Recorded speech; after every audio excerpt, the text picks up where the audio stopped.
Ketika kalian masih mikir, apa kata temanku, itu bukan teman, tetapi itu fake atau palsu, teman palsu. Kalian hidup nyari teman yang sejati. Jangan mau berteman dengan mereka yang cuman teman palsu. Teman-teman sahabat ceriaku, apabila kalian adalah manusia yang berakal sehat, dalam keadaan yang seperti saat ini di mana COVID-19 sedang melanda dunia, maka kita harusnya berpikir bagaimana caranya untuk memperbaiki diri. Hai semuanya, selamat datang di Pacaparia, Ima Vandam bercerita. You gonna break my heart, you gonna tear it apart, no matter what you do. So teman-teman, sebenarnya aku sedang merajut dan teman-teman sahabat ceriaku, jadi pada kesempatan hari ini aku akan berbagi cerita betapa pentingnya belajar jadi minimalis. Nah, bagi kalian yang ingin tahu apa sih hidup minimalis dan bagi kalian yang ingin tahu tips-tips cara hidup minimalis, aku sudah pernah bikin vlognya, silahkan kalian cek linknya ada di kolom deskripsi. Jadi teman-teman, seperti yang kita ketahui saat ini dunia sedang dilanda musibah yaitu COVID-19. Oke, apa maksud aku kalian pasti paham kan? Tapi aku nyebutnya COVID-19 saja ya, supaya tidak terlalu terdengar meresahkan, masih enak didengar gitu ya. Jadi teman-teman sahabat ceriaku, apabila kalian adalah manusia yang berakal sehat, dalam keadaan yang seperti saat ini di mana COVID-19 sedang melanda dunia, sedang mengobrak-abrik kemaslahatan seluruh dunia, maka kita harusnya berpikir bagaimana caranya untuk memperbaiki diri. Jadi teman-teman, untuk merubah dunia, untuk memperbaiki dunia, kita mulai dengan diri sendiri. Kenapa aku bilang di sini sangat penting jadi minimalis? Jadi begini, hidup minimalis di saat kita kena musibah seperti saat ini, maka hidup kita itu tidak akan terlalu diefek, nggak terlalu kena lah ya sama efek samping daripada COVID-19 ini. Seperti yang kita banyak tahu di luaran sana, di siaran-siaran berita, di ber-YouTubean juga, banyak sekali orang-orang yang kita lihat adalah mereka bisa dikategorikan orang yang kaya raya, tetapi di saat COVID-19 ini menyerang, mereka adalah orang-orang yang paling terpuruk, bahkan lebih terpuruk keadaannya daripada orang yang biasa susah. Jadi maksud aku, orang yang biasa susah adalah orang yang hidupnya pas-pasan ya. Jadi setiap harinya paling cuman cari nafkah untuk makan hari ini, untuk makan esok dan seterusnya, tetapi mereka tidak memiliki sosialisasi yang tinggi, nggak memiliki gengsi yang tinggi. Jadi orang yang udah biasa susah seperti ini, kena COVID-19 pun paling mereka mikirnya adalah gimana aku bisa makan nih besok. Jadi kalau cuman untuk makan, insya Allah selalu ada jalan ya teman-teman. Tetapi mereka yang di mata kita, yang kita melihatnya adalah mereka orang-orang yang kaya, punya segalanya, bahkan bisa dibilang barang mewah itu mereka punya gitu. Nah, saat ini mereka sangat terpuruk keadaannya. Kenapa? Karena kita adalah orang luar yang melihat mereka, dan bagi kita mereka itu adalah orang yang kaya, tetapi kita tidak pernah tahu di balik semua visual itu mereka adalah orang-orang yang menanggung hutang yang sangat besar, cukup besar. Jadi banyak sekali orang kaya di luar sana, barang mewahnya itu hasil kredit. Mobil kredit, rumah juga kredit, belum barang branded lainnya, semuanya kredit. Yang semuanya itu biasanya mereka berani ambil kreditan karena mereka itu memiliki gaji yang cukup besar. Lexi, in your bed. Jadi aku lagi di studio dan Lexi jalan sana jalan sini, sangat mengganggu. Duduk sayang, sit. No, sit down. Bukan. Sit. Let me say sit down. Sit down. Later we go walk, okay? Sit down first. Mommy talk to the camera, right? So okay teman-teman, jadi begini. Ketika Covid-19 melanda, mereka yang biasa mempunyai gaji sekian-sekian itu ada yang benar-benar harus stop total. Ketika pemasukan itu stop total, tetapi utang mereka itu harus tetap dibayar.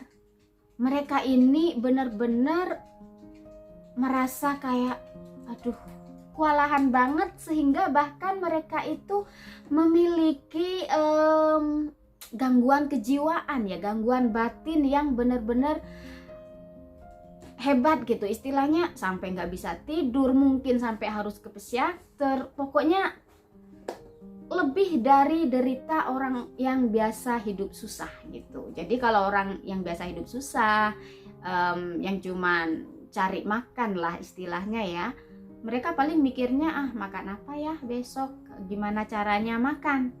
Nah, dan itu nggak terlalu susah. Kalau cuman makan gitu insya Allah pasti ada jalan. Tetapi ketika seseorang ini harus menghadapi musibah bahwa ini income harus stop, totally stop, kemudian ini hutang nggak bisa di stop nih, harus tetap bayar gitu, dari mana mereka akan dapat uang gitu loh.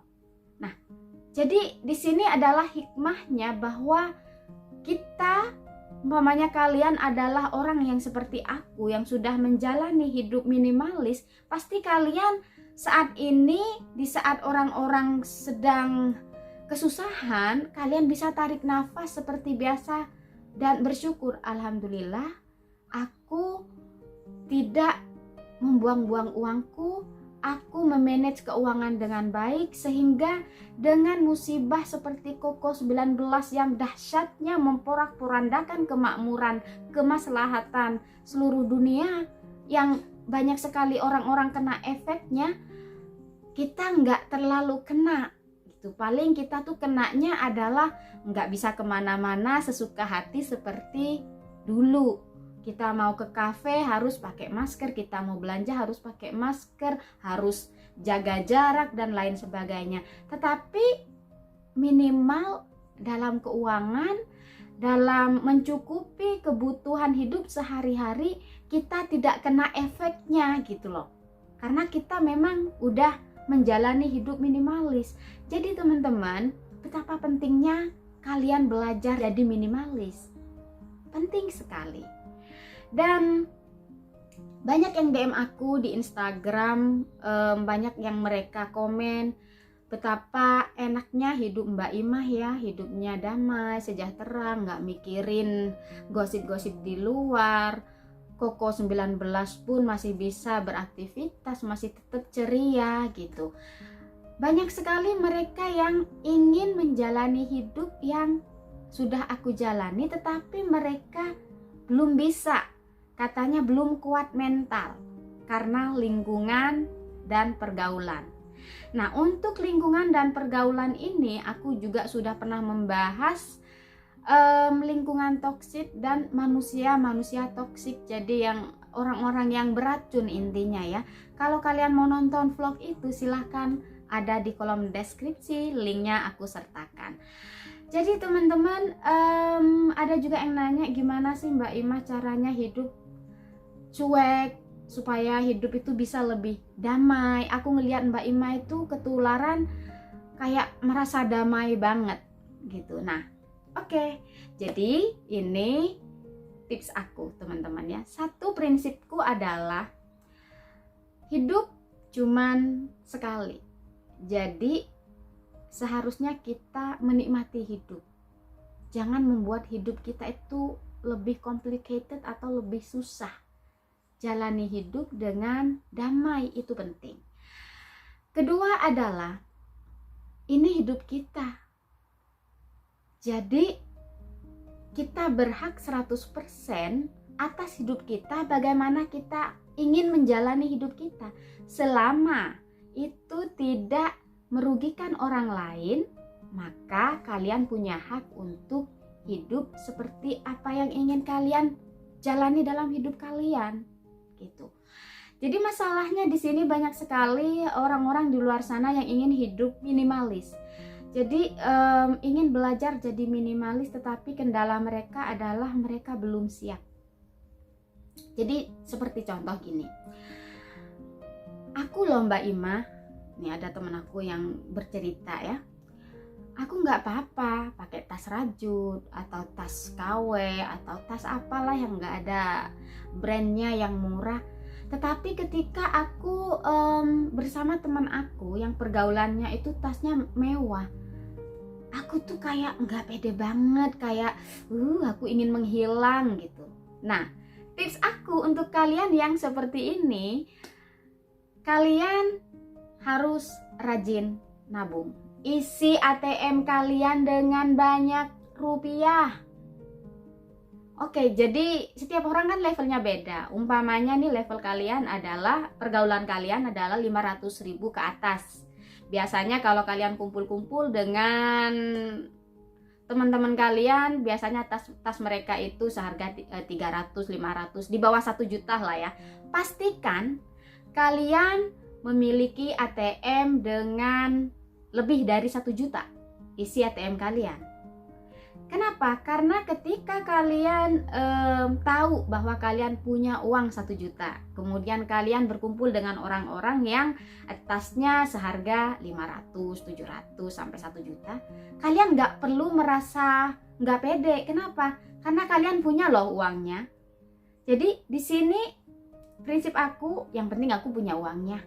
Walaupun aku nggak beli barangnya, istilahnya ATM yang ada, ATM yang isinya sekian itu membuat kalian itu pede gitu. Jadi yang penting aku punya cashnya ini, kalau aku mau aku bisa beli gitu loh. Begitu juga ketika pergaulan kalian levelnya lebih di atas itu. Umpamanya teman kalian biasa pakai tas branded seharga 1 juta ke atas hingga 10 juta. Pastikan kalian itu memiliki uang sekitar 10 juta ke atas dikit lah. Jadi ketika kalian nanti bergaul dengan orang-orang yang pamer tasnya 5 juta, 7 juta, 10 juta, kalian gak perlu merasa gak pede. Karena kalian tahu, oh ATM-ku ada kok kalau cuma 10 juta. Nah, itu tips aku sih teman-teman gitu. Ketika teman aku berkata, aku tuh kalau nggak pakai tas 20 jutaan aku mah malu gitu sama teman. Apa kata temanku nanti gitu. Penting banget ya apa kata temanku ya. Padahal teman-teman catat ya, teman yang baik tidak peduli kalian itu punya atau kalian itu nggak punya, nggak peduli. Yang penting koneksi kalian berdua, ya bukan berdua sih ya, seluruh teman-teman kalian adalah memiliki ikatan yang baik, memiliki prinsip hidup yang sama. Itu adalah teman. Ketika kalian masih mikir apa kata temanku, itu bukan teman, tetapi itu fake atau palsu, teman palsu. Kalian hidup nyari teman yang sejati. Jangan mau berteman dengan mereka yang cuman teman palsu. Begitu.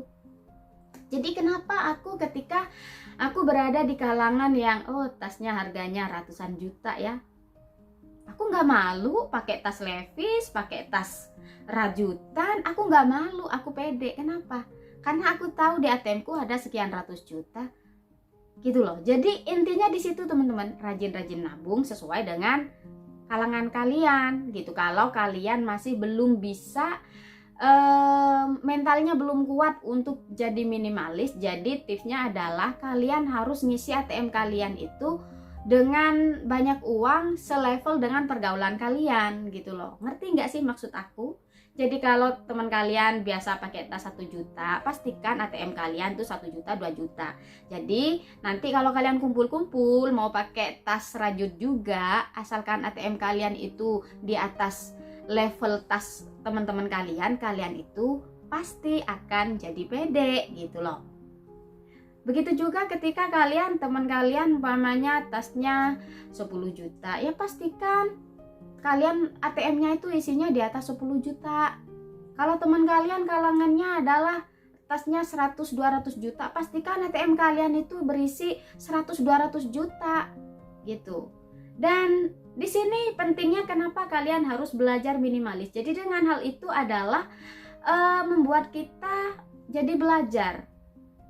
Aku pribadi gitu. Jadi gini, itu adalah tips aku ketika aku punya uang, aku nggak perlu beli barangnya, asalkan aku tahu oh itu barangnya segitu harganya, ya udah gitu. Yang penting aku punya uangnya gitu. Dan hal itu membuat aku merasa kaya loh teman-teman. Coba deh kalau kalian nggak percaya, umpamanya kalian bergaul dengan seseorang yang umpamanya kalangan mereka adalah tasnya 20 jutaan.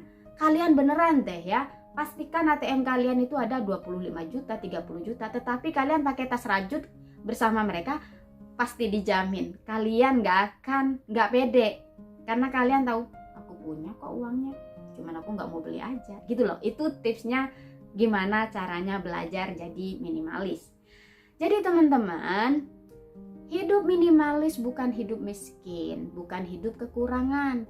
Tetapi hidup minimalis itu hidup yang sejahtera, serba kecukupan, bisa mencukupi kebutuhan hidup, bisa makan, punya rumah yang bisa untuk melindungi kita dari panasnya terik matahari, bisa melindungi kita dari kebasahan hujan.